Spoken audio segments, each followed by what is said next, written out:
3, 2, 1. Here we go!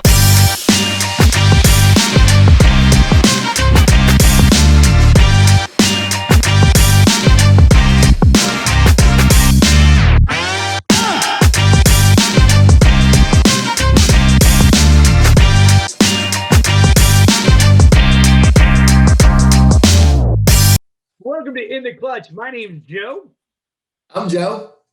and we are going to give you a little bit of the Super Bowl recap. We are also going to battle it out for who is the actual GOAT.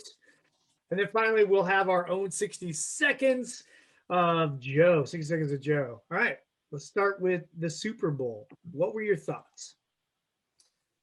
31-9. Gosh.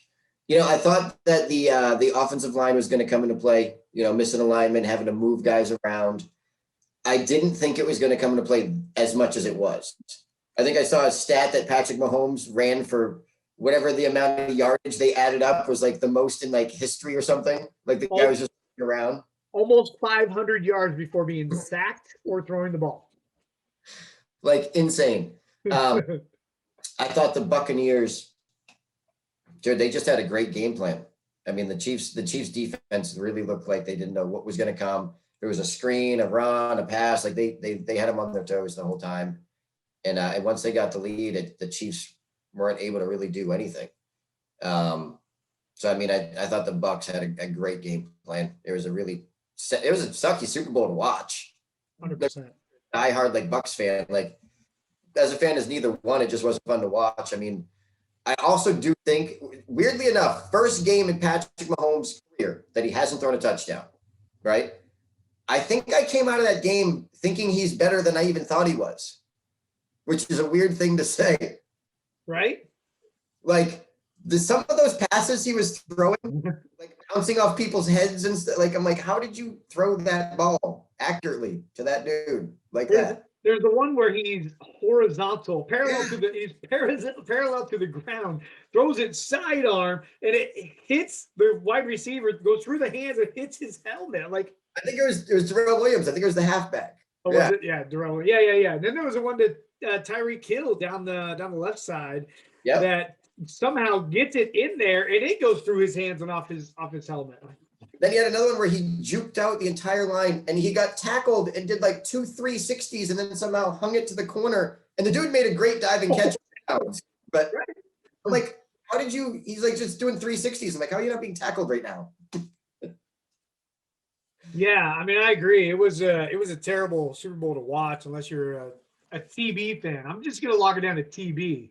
That's Tampa Bay and Tom Brady. Yeah. TB 12 squared.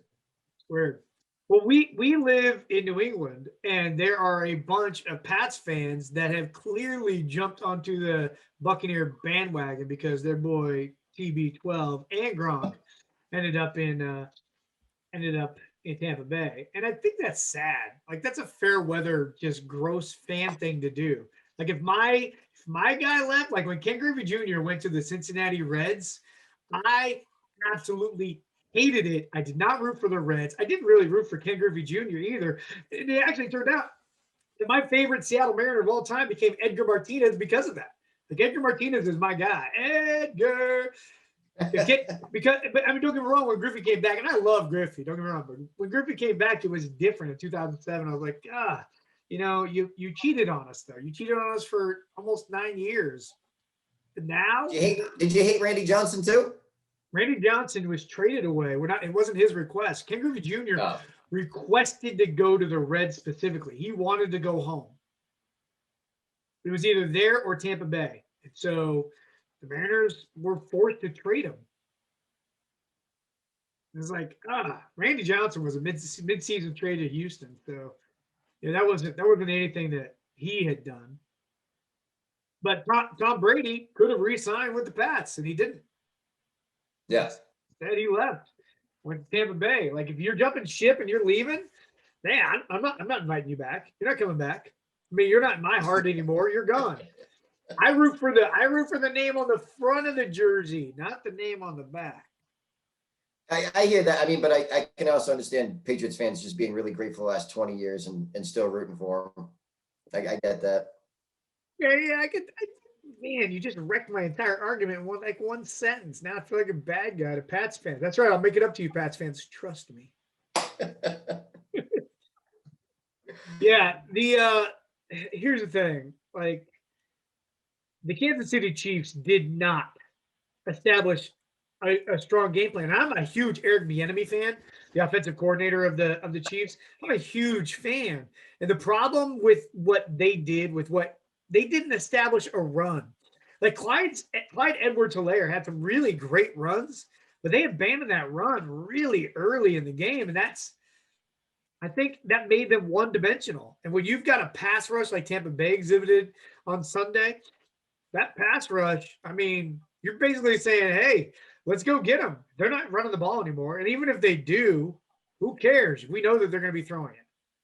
Yeah, where was Le'Veon Bell? What happened to that guy? Like, what did you sign him for if it wasn't to do screens? I mean, he's great out of the backfield. You needed this with the offensive line issues. Oh, like, where was he? Where'd he go? Le'Veon. Darius, find Le'Veon, Darius. You got that? You got that, Darius? He's over there. He's under you. No, he's under you. Nope. Good stuff. Yeah. So when you put it all together, you're right. The Bucs had a great game plan. Tom Brady executed that game plan flawlessly. The offense was ran so smooth. I mean, they had those 2 punts on their first 2 drives, and then after that, it was the Tom Brady, Leonard Fournette, even Ronald Jones Jr. show. I mean, it was literally that show. The offense was just, they protected Brady. They had some great running lanes. And when they came off those 2 back-to-back punts with Leonard Fournette running the ball 3 straight times, at that point, when he was getting 5 yards to carry each time, I was like, oh, man, they figured it out. And Kansas City is going to be in for a long game. I think there was also, there was some, obviously we saw how the second half went, and I don't know if a lot of that is due to how much they were down, but there was some calls and some things that happened that might have changed the way that this went too as well. I don't know if you got a chance to look at the replay, but that pass interference call right before half to Mike Evans was not a pass interference. There was incidental contact, feet tangling. The dude fell. Mike Evans fell. Bad call. I think that the pass interference call on Brady's pick was a bad call. Let those 2 go. Mike Evans is pushing off. He's pushing. I feel like that was a bad call. And then Kansas City just, shot themselves in the foot a lot. They had a field goal when it was going to be 13-3. The dude lined up off sides. Next, they get a first down. Next play, it's a touchdown to Gronk. So, Kansas City didn't help themselves either, but the refs definitely weren't really helping, Jim. Yeah, Phil Simms at halftime said, in a quote, "Let them play. The refs need to be less involved in this game." And when you've got somebody who is basically pro NFL, pro whatever's happening on the field, pro refs, really questioning the integrity of the referees, then it's an issue. You look at the stats. There were 7 penalties for 95 yards in the first half against the Chiefs, 1 penalty for 6 yards against the Buccaneers. And a lot of that stuff was ticky-tacky stuff. Yeah. You referenced the Ward hold on Evans on the pick. It was definitely a hold. It was questionable too, though. Romo in the moment even says, I don't know if that was, I don't know. Everything in slow motion looks worse than it was. You know what I mean? It does, right. It's like, it's a contact sport. Come on. Right. I violated rule number 1. My bad. It is a contact sport. There was a lot of ticky-tackiness. But even on offense, they shot themselves in the foot. I like that Romo kept saying over and over again, that a team is going to score 30% more often when there's a penalty on the defense. I'm like, ooh, that's interesting. And then 70% more often when there's 2 penalties on the same drive on the defense. I'm like, it's like he knew what was going to happen. Like, that dude is Nostradamus. Am I wrong? Well, if he knows those stats, actually, that's pretty amazing. He does his homework. 70% of the time they're going to score. It's too bad he couldn't do his homework when he was a quarterback for the Cowboys, but dude does his homework now. Are you still there? I loved Romo. I know you did. Yeah. So if Tom Brady comes back to the Buccaneers next year, they keep the team together. Mike Evans has already said that he's willing to take less money to keep the team together. Are they formidable? Do they repeat? I mean, 44-year-old Brady?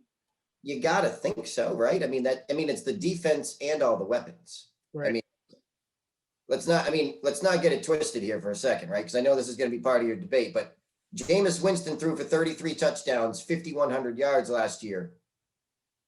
33 touchdowns, 5,100 yards last year. And he didn't have Antonio Brown. He didn't have Leonard Fournette. He is not Tom Brady. All right.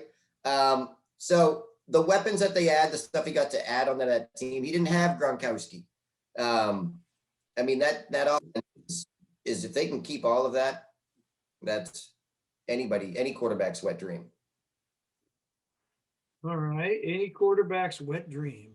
Listen, Jameis Winston he's not just not a good quarterback. He's a terrible quarterback. Like that dude is he's so bad that Taysom Hill, a guy who's not even a quarterback, got the starting job over Jameis Winston when Drew Brees was out and injured. Like that's how bad Jameis Winston is. Like he's got to be really bad. So you're right. I mean, it didn't take much of an improvement for Tampa Bay to be relevant this year. That defense too, though. That defense, number 1 rush defense, number 6 overall defense. Yeah, I mean, I feel like it was because of Brady and the offensive weapons, the defense was actually getting played down. Dude, that front four, you got Ndamukong Suh, you got Jason Pierre-Paul, you got Shaq, whatever. I mean, dude, their defense is, and then White in the middle. I mean, their defense is really good. It really is. And if they can keep the defense together, I think you're right. They're going to be formidable for a while. So, yeah. Kansas City, do they bounce back? Yeah, when you have that good of an offense, you're always going to bounce back, right? But it showed, like we've talked about this before too, like in the long run, defense wins championships. You know what I mean? When it comes down to it, you really need a defense to like go all the way consistently. Like how sad is it that after the fact, I see how the game was won. Like I can see if you were to put those two teams against each other 10 times for the Super Bowl with that much pressure, I would think that the Buccaneers would win 7 out of 10 of those with that defense. Well, you also need a running game too, right? So if you look at every year the NFL passing record was broken, when it started with Marino with 48, Peyton Manning 49, Brady with 50, Manning with 55. All 4 of those quarterbacks went to the Super Bowl, breaking the passing touchdown record. All 4 of those quarterbacks lost. True. Like if you can't, if you're just gonna throw all day every day, and you don't have a running game. Yeah. Nope, you're speaking the truth. I think you missed one though. Wait, didn't how many touchdowns did Mahomes throw? He didn't break a record though. 2 years ago. Oh no, he didn't. Okay. Yeah, he threw 50. He threw 50. Okay. And they lost in the championship game to the Patriots, technically. Heck, I mean, it's about points, right? Am I wrong? Yeah. Points scored. Yeah, through 50. Yeah. All right. Very cool. So we're both in agreement that 1, the Super Bowl sucked. 2, it actually became more predictable an outcome than we gave it credit for because we both picked the wrong way on this. The offensive line was definitely a mess, and they couldn't run the ball. They chose not to run the ball. I don't even say they couldn't. Like, yeah, they could. They ran the ball well when they ran it. Right. They just got down too much. I mean, it's 21-3 at half. Yeah. Yep. No, that was rough. That was a rough one to watch. Yeah, it was rough to watch. You know, the commercials weren't that good either. I don't know if you watched any of the commercials. I did. I thought some of them were okay. I mean, it's Super Bowl. They always got cool cameos. True. I mean, for me, I thought the Cheetos one was the best with Shaggy. It wasn't me. That was awesome. 3, 2, 1. Here we go.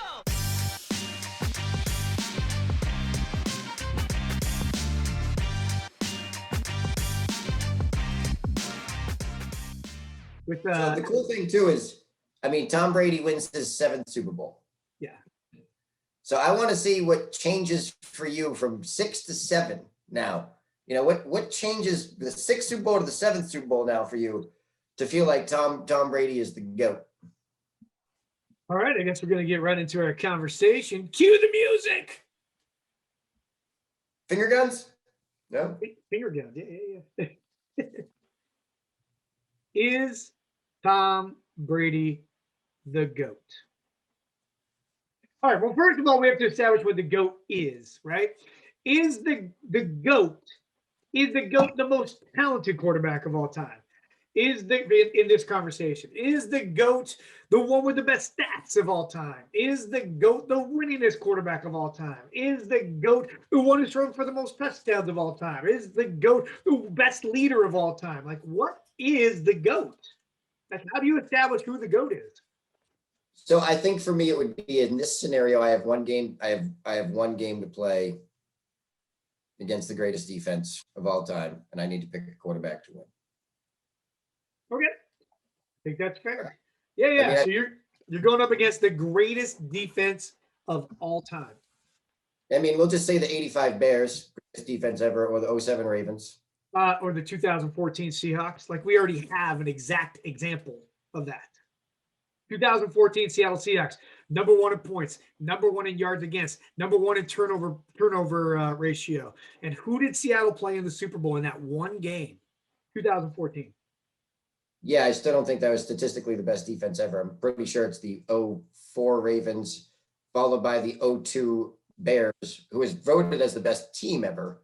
And your Seattle Seahawks probably weren't even voted in the top 5. So for defense, first of all, yes, they have definitely best defenses of all time, and we can get into that argument all day. But Seattle's numbers in 2014 were absolutely insane. The 2013 defense does often get credit for being one of the top 3 defenses in the history of the NFL. But we'll have to get into that debate a little bit later, because we do have an example, though. We do have an example of one quarterback that is in this conversation for GOAT going up against one of the best defenses of all time. yeah, Actually, also, we have 2 examples. My bad. We have 2 examples. We have one where one of the quarterbacks gets destroyed, and we have another example where the other quarterback gets lucky and wins. yeah, we also have a good team where it's the greatest defense and greatest team ever voted, the 85 Bears. Their only loss was against Dan Marino on Monday Night Football and the Dolphins. So, I mean, that's the greatest defense ever, but we won't even get into that one yet. So again, your quarterback, greatest defense of all time. And I was actually being hypothetical. I wasn't trying to debate what the greatest defense was. We're just greatest defense of all time, and I need to pick a quarterback. Yeah. I'm just saying there's already examples. Listen, I got all these counterpoints ready for you. I'm ready. Let's do this. All right, so let's hear it. Why is it Tom Brady for you? So, first of all, I will say that winning a 7th Super Bowl doesn't change what it is for me. It's more just diving into the statistics, getting into the actual numbers behind what Tom Brady does. And Tom Brady is absolutely the safest quarterback in the history of the NFL. And what I mean by safest is he makes decisions that are always in favor of whatever is going to make the team win. And he's willing to be humble in that process, which, don't get me wrong, I'm sure you can say that about Peyton Manning, Dan Marino, and all these other quarterbacks that are in this conversation for the GOAT. But Tom Brady has executed that over and over again, especially over the last 9 years. Over the last 9 years, or over the last, 9 years. Over the last 9 years, or even over the last 7 years, he has done it time and time again where he has put his team in a situation to win the game. The comeback against the Atlanta Falcons. Absolutely insane. And almost all of that was on Tom Brady. Tom Brady's ability to come back from down 28-3 was insane. Even the win against the Rams, 13-3. Yeah, the defense was insane, and the Rams were terrible in that Super Bowl. But you don't get in that position to win. You don't against one of the best defenses in that year, that season. You don't get in that position to win unless you are safe. And Tom Brady does whatever it takes to win a game. Can you say that about Peyton Manning? I mean, the regular season for sure. But he's definitely, up until 2006, he struggled in the playoffs. And then from 2006 to 2015, he struggled again in the playoffs, being destroyed 43-8 against the Seattle Seahawks in Super Bowl 48. Can you say that Peyton Manning puts his team's in a position to win always? No. But you can't say that about Tom Brady. Even if you go back to the Giants' losses and the Eagles' loss, the Patriots still had a chance to win those games. It's not like they were completely out of it. Being in a position to win the game. That's Tom Brady. I can't think of a time, really, I can't think of a time where I didn't have confidence that Tom Brady was going to get it done, especially in the playoffs. Has he lost games in the playoffs? Has he lost Super Bowls? Yes. But has his team, for the most part, 97% of the time, been in every single game that he's played in the playoffs? Yes. You can't say that about Peyton Manning. You can't say that about Dan Marino. I mean, Dan Marino just doesn't have enough of a track record in the playoffs to even be in that part of the conversation. But you can't say it about Peyton Manning because he is a great regular season quarterback. He's the Aaron Rodgers of 15 years ago. You can't say it about Aaron Rodgers. That dude just got torched by the Buccaneers. But you can say that about Tom Brady. Yeah, I mean, and that's what brings me to, something that you used to say that I agree on. Tom Brady's the greatest game manager of all time. You know what I mean? If I need to make a throw that needs to be 15, 20 yards down the field or anything else outside of that for other scenarios besides for checking it down and just moving the ball sometimes. And I hate this debate because I don't want people to think Brady's in my top 5 easily. Brady is one of the greatest quarterbacks ever, but I just don't think he's the GOAT. And I'll tell you why. For his first 10 seasons in the league, he was not asked to do as much as some of the guys that are ahead of my list than him. He had 28 touchdown passes as his career high for 10 years, besides for 1 year where he had 50 with Randy Moss. Tell you what, I'll give you 10 quarterbacks all time that if they had Randy Moss for a year, probably would have thrown 50 passes. So 28 touchdowns as your career high for your first 10 seasons is not impressive to me. That's your defense was amazing. Your coach was amazing. You weren't asked to do a lot. He also doesn't do a lot of audibles that Peyton Manning does. Peyton Manning came into this league running an offense. Like that's just a different tier for me. So, and again, that's not saying Tom Brady isn't amazing and one of my top 5 greatest quarterbacks, but there's too many things there. I mean, in the playoffs, you talk about these great games. Yeah. 2 most receiving yardage games ever, most receptions in playoff history. You want to know who they are? James first and second with 15 receptions in a Super Bowl and 14 receptions in another game. Guess what? Kane Vereen is also up there with 11. Tom Brady checks the ball down to halfbacks too much. The game has changed. There's too many screens, too many this. I also can't give the GOAT to some dude that doesn't throw the ball more than 5 yards. It takes a bunch of stats off of Yak. Run the yards after the catch. You know what I mean? Tom Brady, there's not a time where like Mahomes this weekend, I'm watching balls being thrown and I'm going, how the hell did he make that throw? I used to watch that stuff with Dan Marino. I used to watch that stuff with Peyton Manning. I can't remember the last time Tom Brady threw a ball and I was like, wow. Woo! I was like, wow, that guy was wide open. Wow. Nice 4-yard pass, Brady. Buddy, you're right. He does manage the game better than anyone. Him and Montana manage the game better than anyone. But as far as like overall skill and getting it done and GOAT for me, I just can't give it to that. See, I think you're putting look, talent-wise, there have definitely been quarterbacks at times that have been more talented than Tom Brady. Talent-wise, arm talent especially. Like there are definitely quarterbacks that can throw the ball further than Tom Brady. There definitely are quarterbacks that can throw the ball harder than Tom Brady, but he is just so smart with the ball. Like it makes it look easy. He makes it look easy. Like you talked earlier about Josh Allen and how much you hate the fact that he's inaccurate. What did you say? Would you say inconsistently inaccurate, which is also not real. Double negative. Yeah, double negative. But this dude is consistently accurate on what he can do, and he has made what he can do turn into 10 Super Bowls, 7 wins, 50 playoff wins, 50 postseason wins in his career. He turned that into that. Here's something else for you. In Dan Marino's record-breaking year, 4,800 yards in 1986, was it 1986? 1984, and it was 5,084 yards. 5,084 yards. Sorry. All right. So I meant 48 touchdowns. Yeah. The Dan Marino's 1984 year, he threw the ball 30.6% of the time to running backs. 30.6% of the time to running backs. Tom Brady this year, threw the ball 20.5% of the time to running backs. The highest percentage that he ever threw to running backs was 2004, when he threw for 27.6% of the time to running backs. Peyton Manning. Now Peyton Manning had all kinds of weapons, right? And he had great running back weapons as well.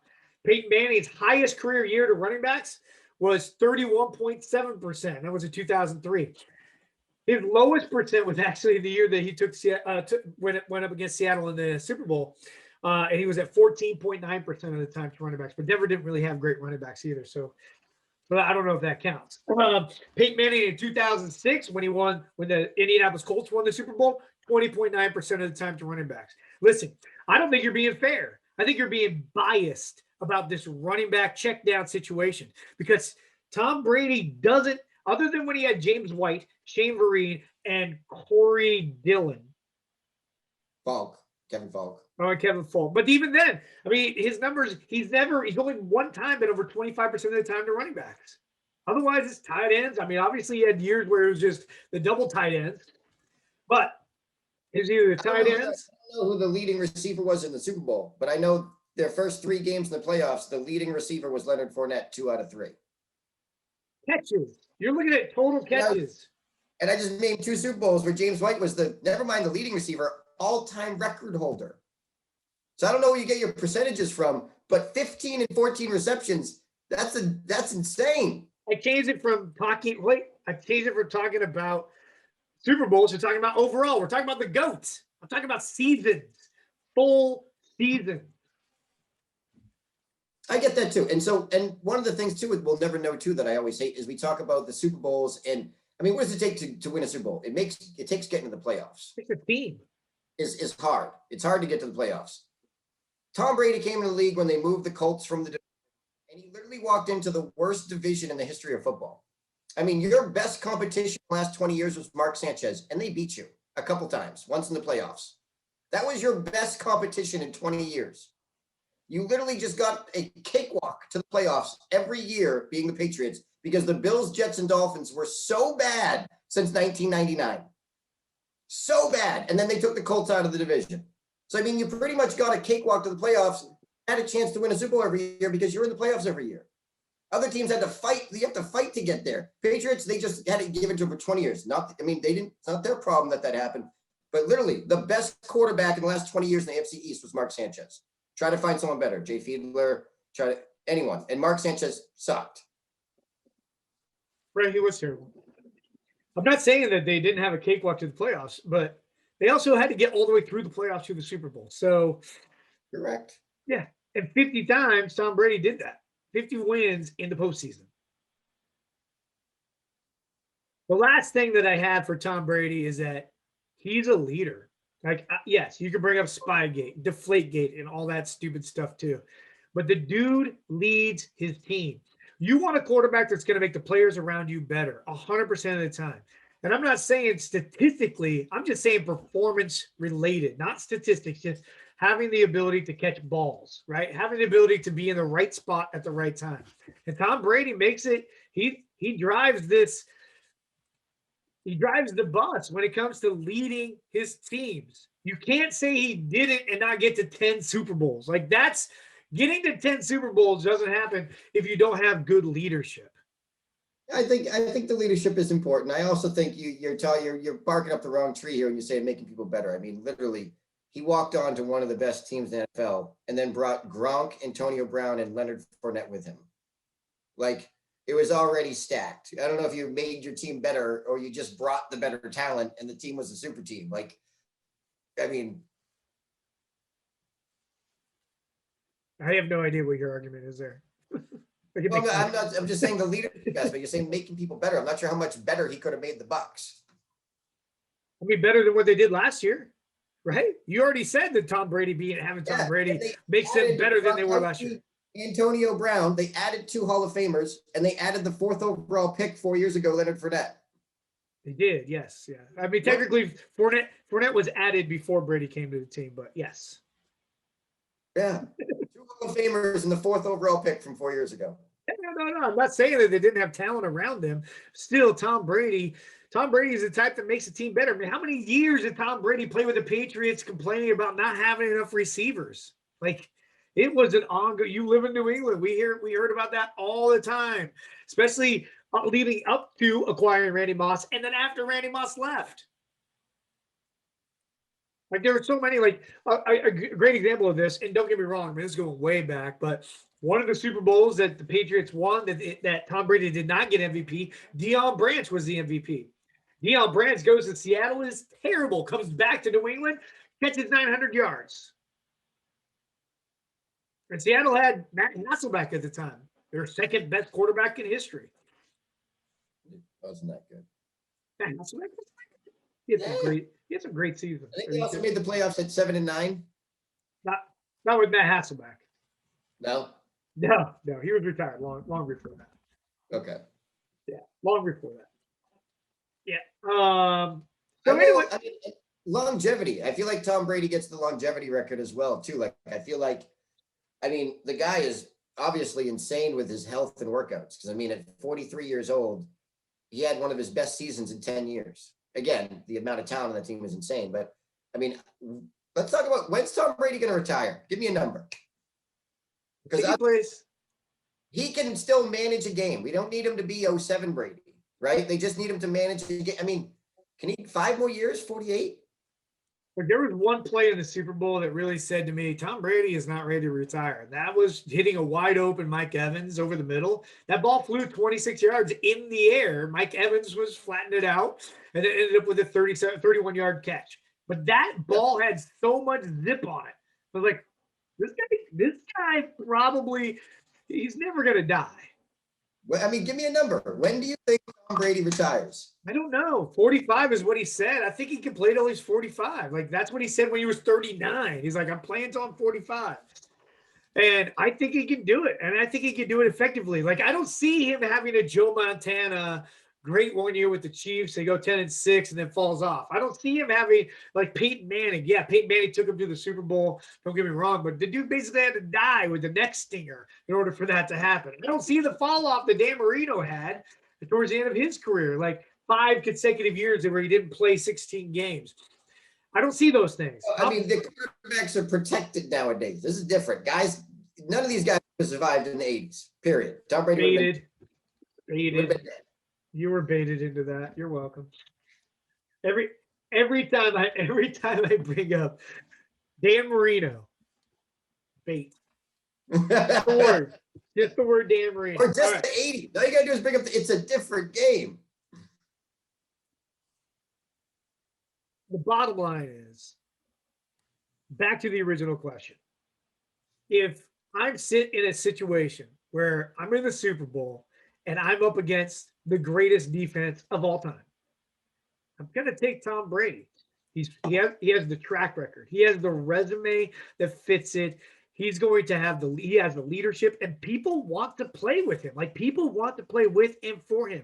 Just ask Mike Evans. Just ask Gronk. Just ask Antonio Brown. I mean, these people gravitate to Tom Brady for a reason. I'm taking Tom Brady. I'll take the guy that has a winning record against Tom Brady in the playoffs, and the guy that can actually make some audibles, the guy that doesn't have the biggest choke in the history of football, What? Yeah. What do you mean? Brady has the biggest choke in the history of football. What's the biggest choke in the history of football? Baited. Taking a 17-0 team to the Super Bowl and putting up 14 points and losing.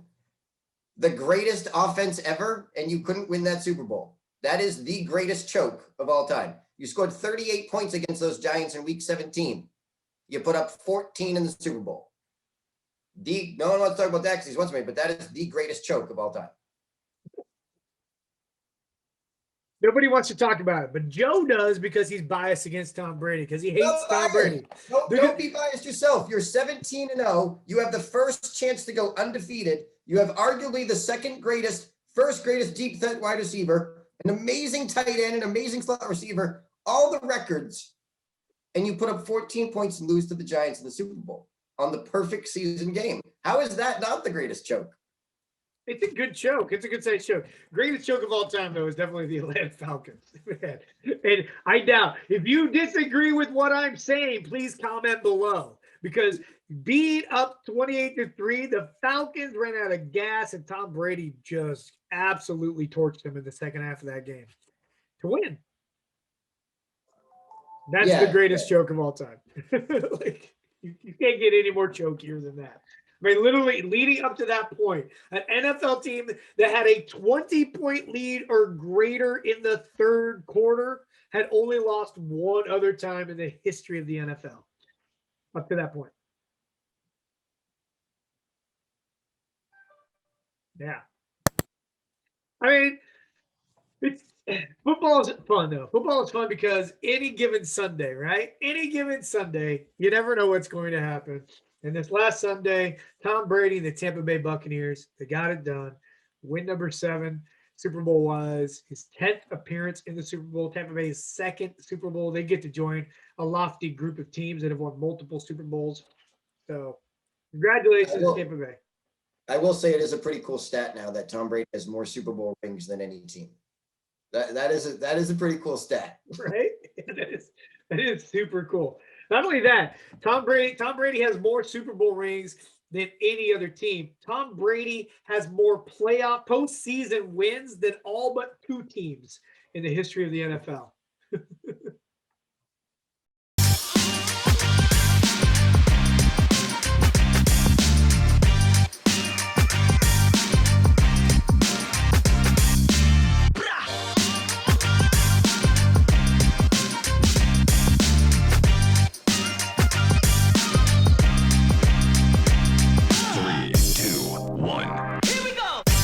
All right, 60 seconds with Joe. Speaking of the GOAT, I want to switch sports here, though, and give a little bit of shout out here to LeBron James. At coming up on 37 years old, this guy is in line to maybe win an MVP, which when you look up the 5 oldest players to win an MVP ever, it's like 33, 34, and then tops out at Jordan and Malone at 35. But like 33 and 34 hit the top 5 list. That's like old. LeBron James is still, to me, the best overall player in the NBA. And that's crazy to me that this guy is still going. And I'm wondering when he's going to stop. Is LeBron James going to be the best player in the NBA at 40 years old? Can somebody else step up? Like overall, LeBron James is just a freak. And it's been an honor to watch him all these years, but it's absolutely amazing. And I don't know when this guy's going to stop.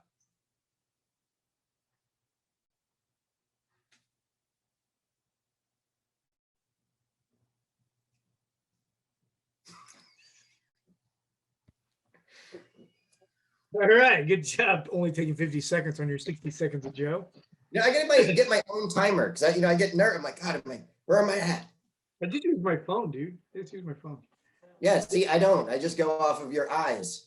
What are your eyes telling me? His eyes are telling me 10 seconds. All right, here we go.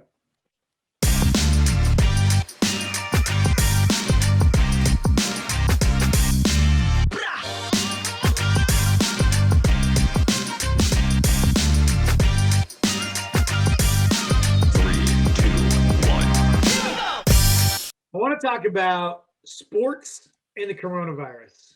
One of the things that we witnessed on Sunday was the Super Bowl, and there are a lot of people that believe that it was irresponsible for the NFL to have held a Super Bowl with fans, especially because it could turn into a super spreader event. And I, for one, I agree. I mean, one of the disappointing things about that game was that halftime show where you had people, dancers in the background behind the weekend that weren't masked. And then you also had some crazy dancers that were masked. So here's the thing. Look, I think that sports should go on as long as it's done responsibly. And once there's a vaccine and we can get back to normal, yes, put people in the stands, but don't get greedy, sports. Don't get greedy. Put people in the stands beforehand to at least some more deaths. That part's irresponsible. And it's a black eye, in my opinion. The NFL's done a lot of really great things this year. The Super Bowl, I felt, was not one of them. 3, 2, 1.